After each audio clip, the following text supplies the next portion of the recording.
Frank Rubetz got his start working for Early Aircraft Company as a mechanical engineer around 1930. The company was originally focused on creating some of the first flight simulators, but after a limited amount of success in that industry, they began to market their flight simulators as amusement rides, creating a large amount of demand.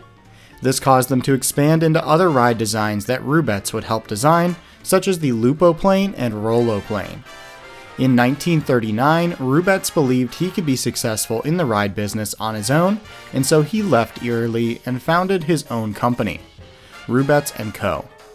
The Rubetz Tiptop was introduced in early 1965 as the company's take on the teacups style ride. This ride featured the same rotating main platform of other teacups rides, along with oval-shaped tubs for riders to sit in, with the classic wheel for riders to rotate their own cars. The Rubetz ride differed from these other offerings by placing a pneumatic arm under the hub of the platform. This would allow the operator to bounce the entire platform up and down, creating a disorienting negative G experience while riders were already spinning on the traditional two axes.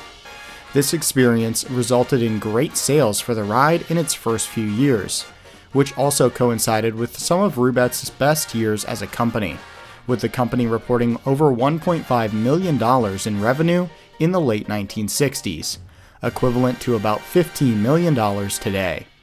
The ride was a huge hit, with reportedly over 14 rides being sold in its first year alone.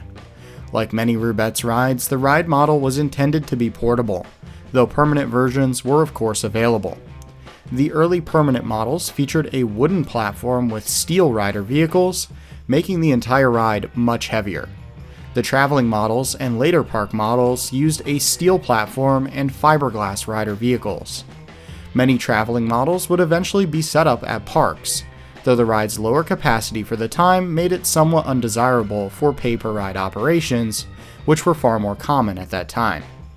The standard ride featured 8 cars that could each hold 4 riders, with a maximum capacity of 32 riders per cycle, though this was rarely achieved, as this would require all groups to have 4 riders.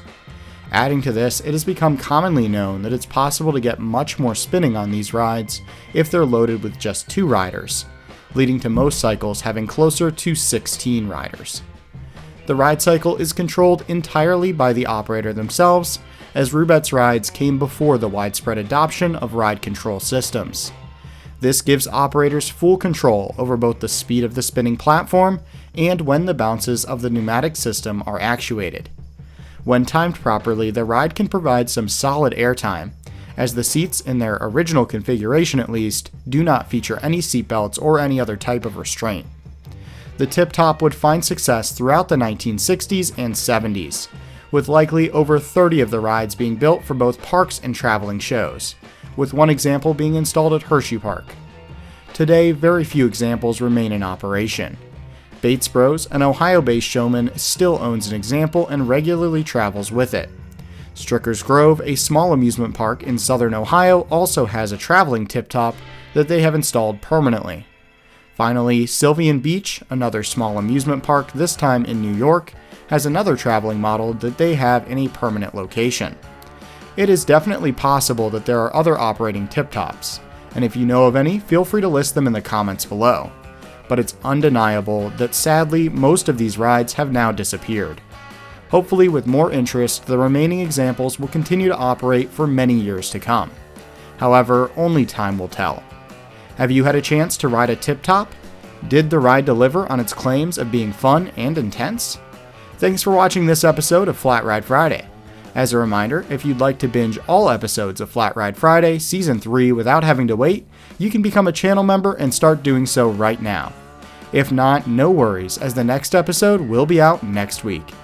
As always, thanks for watching, and I'll see you next time.